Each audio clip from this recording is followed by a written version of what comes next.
सर्वधर्मान् परित्यज्य मामेकं शरणं व्रज अहं त्वा सर्वपापेभ्यो मोक्षयिष्यामि मा शुचः। संपूर्ण धर्मों का आश्रय छोड़कर तू केवल मेरी शरण में आ जा, मैं तुझे संपूर्ण पापों से मुक्त कर दूंगा, चिंता मत कर। राधे राधे आप सभी को। उम्मीद है आप सभी स्वस्थ एवं प्रसन्न होंगे। आज प्रस्तुत हूँ श्रीमद् भगवत गीता के 6 अध्याय का महात्म्य लेकर। चलिए प्रारंभ करते हैं। महात्म्य। श्री भगवान कहते हैं, सुमुखी, अब मैं 6 अध्याय का महात्म्य बतलाता हूँ, जिसे सुनने वाले मनुष्यों के लिए मुक्ति करतलगत हो जाती है। गोदावरी तटी के तट पर प्रतिष्ठानपुर पैठड़ नामक एक विशाल नगर है, जहाँ मैं पिपलेश के नाम से विख्यात होकर रहता हूँ। उस नगर में जानश्रुति नामक एक राजा रहते थे, जो भूमंडल की प्रजा को अत्यंत प्रिय थे। उनका प्रताप मार्तंड मंडल के प्रचंड तेज के समान जान पड़ता था। प्रतिदिन होने वाले उनके यज्ञ के धुएं से नंदनवन के कल्प वृक्ष इस प्रकार काले पड़ गए थे, मानो राजा की असाधारण दानशीलता देखकर वे लज्जित हो गए हों। उनके यज्ञ में प्राप्त पुरोडाश के रसास्वादन में सदा आसक्त होने के कारण देवता लोग कभी प्रतिष्ठानपुर को छोड़कर बाहर नहीं जाते थे। उनके दान के समय छोड़े हुए जल की धारा प्रताप रूपी तेज और यज्ञ के धूमों से पुष्ट होकर मेघ ठीक समय पर वर्षा करते थे। उस राजा के शासन काल में इतियों अर्थात खेती में होने वाले 6 प्रकार के उपद्रवों के लिए कहीं थोड़ा सा भी स्थान नहीं मिलता था और अच्छी नीतियों का सर्वत्र प्रसार होता था। वे बावली, कुएं और पोखरे खुदवाने के बहाने मानो प्रतिदिन पृथ्वी के भीतर की निधियों का अवलोकन करते थे। एक समय राजा के दान, तप, यज्ञ और प्रजा पालन से संतुष्ट होकर स्वर्ग के देवता उन्हें वर देने के लिए आए। वे कमलनाल के समान उज्जवल हंसों का रूप धारण कर अपनी पांखें हिलाते हुए आकाश मार्ग से चलने लगे। बड़ी उतावली के साथ उड़ते हुए वे सभी हंस परस्पर बातचीत भी करते जाते थे। उनमें से भद्राश्व आदि 2-3 हंस वेग से उड़कर आगे निकल गए। तब पीछे वाले हंसों ने आगे जाने वाले को संबोधित करके कहा, अरे भाई भद्राश्व, तुम लोग वेग से चलकर आगे क्यों हो गए? यह मार्ग बड़ा दुर्गम है, इसमें हम सबको साथ मिलकर चलना चाहिए। क्या तुम्हें दिखाई नहीं देता? यह सामने ही पुण्य मूर्ति महाराज जानश्रुति का तेज पुंज अत्यंत स्पष्ट रूप से प्रकाशमान हो रहा है। उस तेज से भस्म होने की आशंका है, अतः सावधान होकर चलना चाहिए।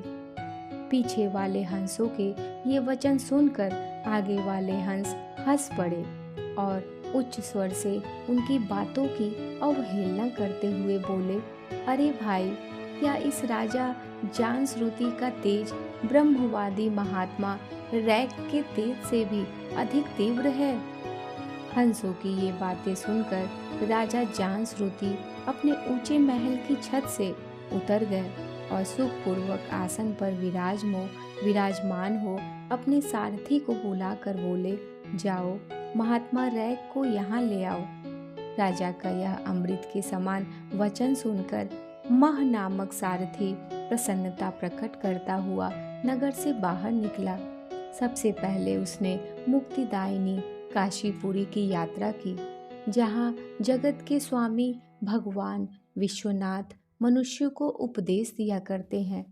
उसके बाद वह गया क्षेत्र में पहुंचा, जहाँ प्रफुल्ल नेत्रों वाले भगवान गदाधर संपूर्ण लोगों का उद्धार करने के लिए निवास करते हैं। तदंतर नाना तीर्थों में भ्रमण करता हुआ सारथी पापनाशिनी मथुरापुरी में गया। यह भगवान श्री कृष्ण का आदि स्थान है जो परम महान एवं मोक्ष प्रदान करने वाला है। वेद और शास्त्रों में वह तीर्थ त्रिभुवनपति भगवान गोविंद के अवतार स्थान के नाम से प्रसिद्ध है। नाना देवता और ब्रह्मर्षि उसका सेवन करते हैं। मथुरा नगर कालिंदी यमुना के किनारे शोभा पाता है। उसकी आकृति अर्धचंद्र के समान प्रतीत होती है। वह सब तीर्थों के निवास से परिपूर्ण है। परम आनंद प्रदान करने के कारण सुंदर प्रतीत होता है। गोवर्धन पर्वत के होने से मथुरा राम मंडल की शोभा और भी बढ़ गई है। वह पवित्र वृक्षों और लताओं से आवृत है। उसमें 12 वन है।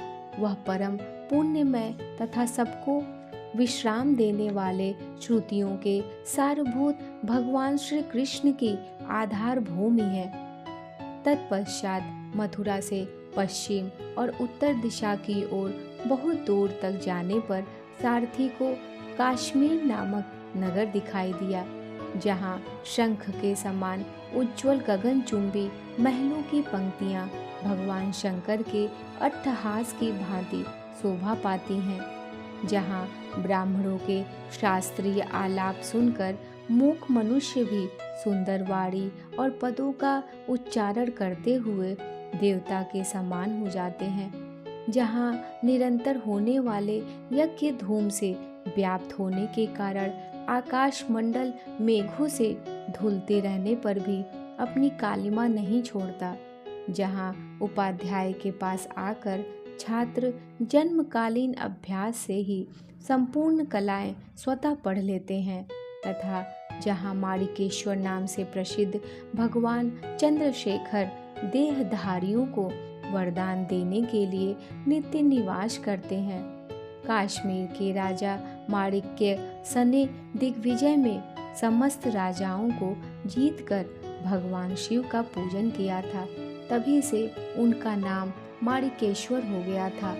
उन्हीं के मंदिर के दरवाजे पर महात्मा रैक एक छोटी सी गाड़ी पर बैठे अपने अंगों को खुजलाते हुए वृक्ष की छाया का सेवन कर रहे थे। इसी अवस्था में सारथी ने उन्हें देखा। राजा के बताए हुए भिन्न भिन्न चिन्हों से उसने शीघ्र ही रैक को पहचान लिया और उनके चरणों में प्रणाम करके कहा, ब्राह्मण, आप किस स्थान पर रहते हैं? आपका पूरा नाम क्या है?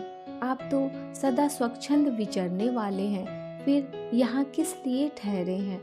इस समय आपका क्या करने का विचार है? सारथी के ये वचन सुनकर परम आनंद में निमग्न महात्मा रैक ने कुछ सोचकर उससे कहा, यद्यपि हम पूर्ण काम हैं, हमें किसी वस्तु की आवश्यकता नहीं है, तथापि कोई भी हमारी मनोवृत्ति के अनुसार परिचर्या कर सकता है। रैक के हार्दिक अभिप्राय को आदरपूर्वक ग्रहण करके सारथी धीरे से राजा के पास चल दिया। वहां पहुंचकर राजा को प्रणाम करके उसने हाथ जोड़ सारा समाचार निवेदन किया। उस समय स्वामी के दर्शन से उसके मन में बड़ी प्रसन्नता थी। सारथी के ये वचन सुनकर राजा के नेत्र आश्चर्य से चकित हो उठे। उनके हृदय में रैक का सत्कार करने की श्रद्धा जागृत हुई। उन्होंने 2 खच्चरियों से जुती हुई एक गाड़ी लेकर यात्रा की।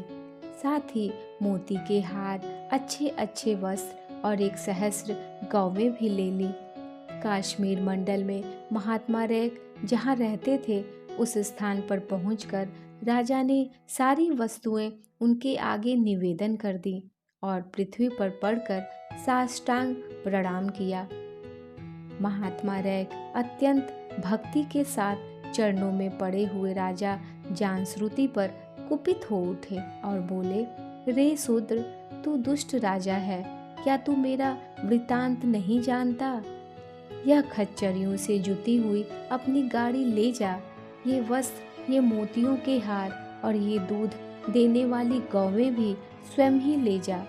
इस तरह आज्ञा देकर रैक ने राजा के मन में भय उत्पन्न कर दिया। तब राजा ने शाप के भय से महात्मा रैक के दोनों चरण पकड़ लिए और भक्ति पूर्वक कहा, ब्रह्मन, मुझ पर प्रसन्न होइए। भगवान, आप में यह अद्भुत महात्म कैसे आया? प्रसन्न होकर मुझे ठीक ठीक बताइए। रैक ने कहा, राजन, मैं प्रतिदिन गीता के 6ठे अध्याय का जप करता हूँ। इसी से मेरी तेजो राशि देवताओं के लिए भी दुस्सह है। तदंतर परम बुद्धिमान राजा जानश्रुति ने यत्नपूर्वक महात्मा रैक से गीता के 6ठे अध्याय का अभ्यास कर लिया। इससे उन्हें मोक्ष की प्राप्ति हुई। इधर रैक भी भगवान माणिकेश्वर के समीप मोक्षदायक गीता के 6ठे अध्याय का जप करते हुए सुख से रहने लगे। हंस का रूप धारण करके वरदान देने के लिए आए हुए देवता भी विस्मित होकर स्वेच्छानुसार चले गए। जो मनुष्य सदा इस एक ही अध्याय का जप करता है, वह भी भगवान विष्णु के ही स्वरूप को प्राप्त होता है। इसमें तनिक भी संदेह नहीं है। राधा राधा। उम्मीद करती हूँ श्रीमद् भगवत गीता के 6ठे अध्याय का महात्म आप सभी ने श्रवण किया होगा। कृपया मेरे चैनल को लाइक, शेयर और सब्सक्राइब करें।